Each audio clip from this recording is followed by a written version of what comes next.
you're watching the news and you're thinking, holy macaroni and cheese, there is some bad stuff happening up in Washington, D.C., and we're beginning to see how it is trickling out to the rest of us. Maybe you haven't been particularly into politics and before. Maybe you've been someone who's been able to be insulated from its effects. Maybe you are someone who has formerly supported the current regime, and now you're beginning to realize they don't actually have your best interest at heart, and you're beginning to panic. What can I do?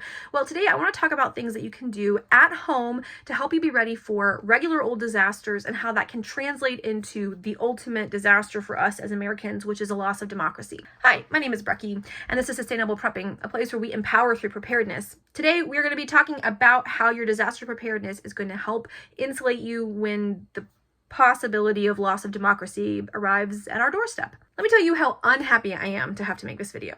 Every male in my family has served in the military, including one of my grandfathers serving as a second wave D-Day invasion of Normandy.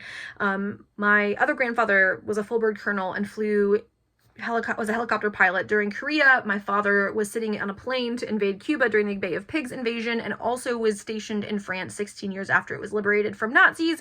And my brother is currently serving as a medic. The military is really important to me. I almost became a Navy chaplain, but I decided not to because I really don't like people telling me what to do. It is really, really, really tough for me to watch the government and conservatives gleefully shred the Constitution. Now, I'm not going to talk about all of that here. This is not a politics channel. I have very blatant politics. I'm not going to pretend or apologize for them, but I am not going to be giving you commentary. There are other people doing a much better job than that. My favorite go-to right now, as far as a non-actual professional commentator, is Angela at Parker's Permaculture. She's amazing. Go check her out. But we are living through what could be the end of democracy in the United States. Authoritarianism is here. It's at our door. We're watching a coup, and a lot of us feel powerless, right? A lot of us feel powerless. Now, I want to say there are things that you can do. Call your representatives. Call them every day. Call the Washington switchboard and call their local offices. You should be doing 6 calls a day. 6 calls. 3 to Washington, 3 to local offices. And you should be telling them and letting them know how unpopular this is. And you should be letting them know that you know what the Constitution says, okay? Be honest with them and definitely do that. Also, if you are able, show up to protests or support those who are going to protests. If you have the financial means, support things like mutual aid networks and bail funds, things like that. Those are things that you should be doing now to help the community and to try to help prevent us from catapulting ourselves into authoritarianism, right? It's coming and maybe we can stop it. I don't know if we're beyond the precipice at this point, but let's hope we can stop authoritarianism. Aside from those sort of civic engagement pieces, what can you do at home to help secure your household from the melee that is coming, the mayhem, the craziness, and also natural disasters that might just strike in the midst of all of this political turmoil? Actually, everything that you would normally do to prepare for a disaster is things that you can do to prepare for this disaster, right? The civil unrest disaster, this disaster of the shredding of the American Constitution and the division of powers. The same things apply. You have 3 buckets of preparedness: loss of supply lines, loss of the utility grid, and evacuation. They still count, and the same things still apply. You still need to have a go bag that has identification that says who you are and what you own. You still need to have a way to eat even if the power is out. You still need to have a way to get your medication as best as possible even if supply lines are down. Those all still apply and will apply during a recession, inflation, military takeover, right, martial law, any of those things. The same disaster issues still apply. So let's talk about some practical things that you can be doing. You may not be able to do everything at once, but here's what I would suggest you work on if you're new to preparedness or you just want to up the game you have. The first thing is I really suggest getting your water supply on check. I believe that the intentional disruption to our utility grid is going to be used as a way of trying to scatter any kind of citizen resistance, including making our water undrinkable, where we have to boil it in order to drink it, just these extra little hassles that we'll have to deal with. So getting your water storage and your water filtration and purification on point. Now I have 2 videos on water storage and water purification and filtration, and I suggest you watch them. I can go into way more depth in those videos. I will say I'm struggling right now to find a good large-scale gravity-fed water filtration system for a family that actually will take out microbes. Now I do, as backup, have the LifeStraw family water filter, but it is designed for backup. It's unwieldy for everyday use. That's not what it's designed for. And I suggest something like this to go in maybe your disaster emergency box when you are putting one together. But what if you are someone like me that wants to have that backup all the time? Now, I used to use Berkey, but they're no longer creating filters for a host of reasons. I looked into some other companies, and a lot of them, they just don't meet snuff. Borax, for example, I bought their filters. Then upon asking them some questions, they were like, well, we're only designed for municipal water sources. You can't use this to filter rainwater, for example. The whole point of me buying these filtration systems was so I could filter rainwater if my well gets contaminated, because I have a community well in my area. So I am in the hunt for a better system. I can't even recommend something to you that's large, like family size. There are some backpacking things that are really good. I've heard good things about the Grail. I've heard good things about Sawyer. I haven't used these personally since I haven't done that much backpacking, but do some research. You should also have, purification by chemical processes like iodine tabs or bleach. Go watch my video. I go through everything, but have purification and filtration for water, plus at least, if you can get to it, a whole week's worth of water storage for your family at 1 gallon per person per day.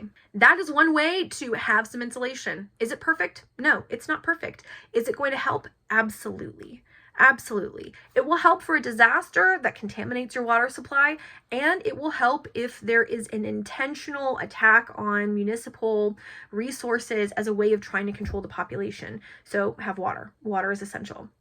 The other place that, of course, I'm going to go to as a mom of 4 kids and as someone who runs the household is food. It's a great time for you to get to know your local farmers, and there are probably local farmers no matter where you live, right? Even if you live in the middle of a big city, there's probably micro farms that you could get to know. Look to see if there are CSAs where you can sign up and go ahead and get on their fruit and veggie share for the spring. That's something that I'm working on finding for myself right now and getting that all squared away for the coming months. It will cost more than going to the grocery store right now, but probably in the long term, considering we have decided to detain migrant workers, we're going to have fruits and veggies are going to get real expensive real fast. The second thing I would say is now is a really great time before the inflation skyrockets the prices and makes our dollar less valuable. Now is the time to fill your freezer with the most valuable items you can. Now for my family, we're going to be stocking frozen fruit like crazy because that's something that we absolutely love. So we're going to be, socking away frozen fruit, some frozen veggies. We do have a fair amount of meat, although I'm going to be trying to slowly add to our meat storage and use the old stuff up to make room for new. But that's the kind of thing, y'all, that the cheapest it will ever be is right now. And it's only going to get exponentially more expensive. Like, we can't even fathom what it could be like. It could be awful. One of the things that authoritarian regimes do is they try to control food supplies in order to control the population. If people are hungry, if people are spending a lot of their energy on getting calories, they're not spending that energy on organizing. Why do you think there's an assault on farmers? Why do you think USAID, which directly supports small family farms, was one of the first things that was taken out?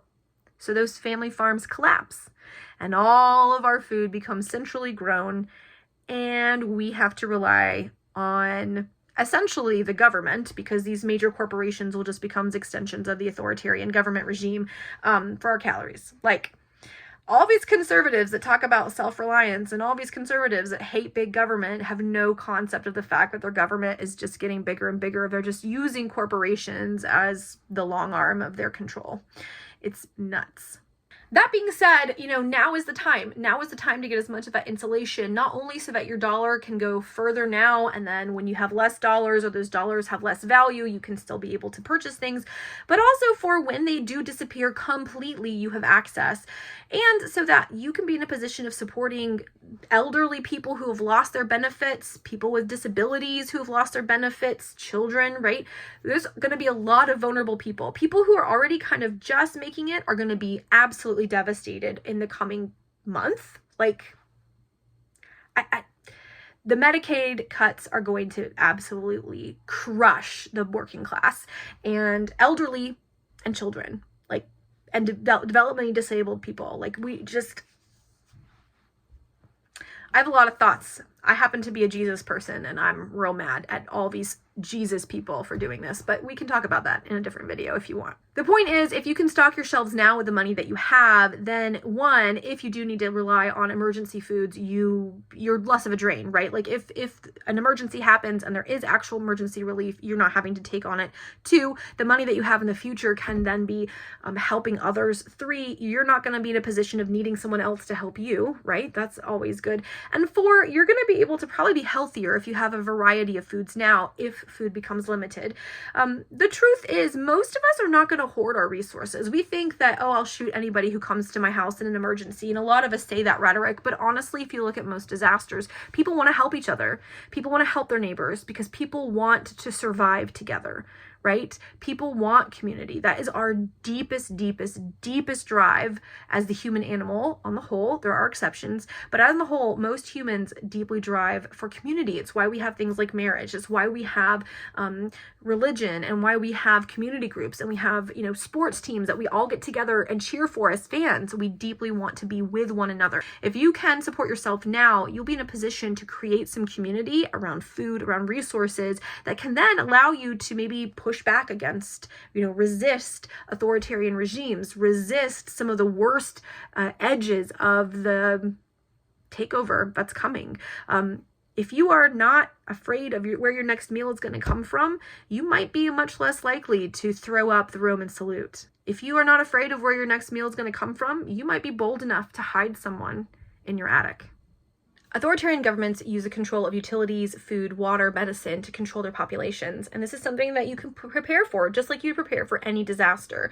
So having access to more food, more water, having a backup of your essential medications, if you can manage it with your help of your doctor, getting a month's supply of your most critical medications would be awesome.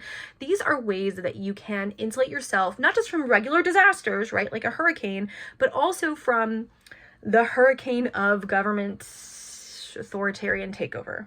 Additionally, if you are someone who plans to hide people, don't tell me on the internet, right? Don't say it out loud. The moment you say it out loud, you become an unsafe space.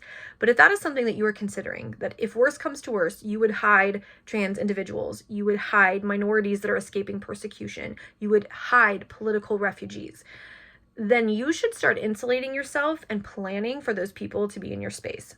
Don't do all your purchasing all at once. Do it slowly as you stock up all of your supplies, but begin to consider what you would need to have 2, 3, 4 extra mouths to feed when things get tight. What would you need to have in place? How could you make your house more ready? How would you transport folks? How are you going to communicate?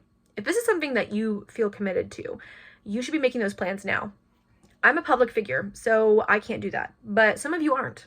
Someone watching this might be in a position where they could hide those who need to escape the United States, just like Anne Frank. So you should be thinking about that now and doing it slowly, thoughtfully, strategically, because the government will be watching. Everything, every purchase you make with a credit card, the government is watching. Every video you watch, everything you like on the internet, the government is watching. So think about that as you plan ahead. I don't mean to be alarmist. Y'all know I don't like alarmist narratives. But it's time to sound the alarm. It's time to talk seriously about the fact that we could be living in a dystopian future in which we are not only not free, but anybody who defies the regime could be in danger. Our freedom of speech, our freedom to exist, our freedom of liberty and life aren't ours. And that future is coming. Right now, the regime doesn't care about the Constitution. It doesn't care about separation of powers. Just look at all of this issue with DOJ cutting budgets without the approval of Congress, or the president's impending executive order to displace the USPS Board of Governors, which should only belong to Congress. Just look at the defiance of judicial orders. Just like you prepare for any natural disaster, you can be preparing for this disaster that we are living through, whether we want to or not. Continue to insulate yourself from these ups and downs. Continue to use your dollars now while they have the most impact. Do it strategically and thoughtfully. Focus on the ways in which you can make your home more secure, but also focus on the ways that you can support community. At the end of the day, community is the most important asset and resource that we have. It's how we're going to get through this and any disaster. I hope this is a helpful way for you to think about how the disaster preparedness planning you are doing for hurricanes and wildfires and earthquakes can directly translate into disaster preparedness when our government stops being free and fair. If you have any questions, let me know in the comments and I will happily see if I can make more pointed videos, but I wanted to give you some encouragement. Disaster preparedness that you've been doing and are working on right now is going to be helpful to you no matter what the disaster is. Hopefully we can all get through this. Y'all, until the next video, happy prepping.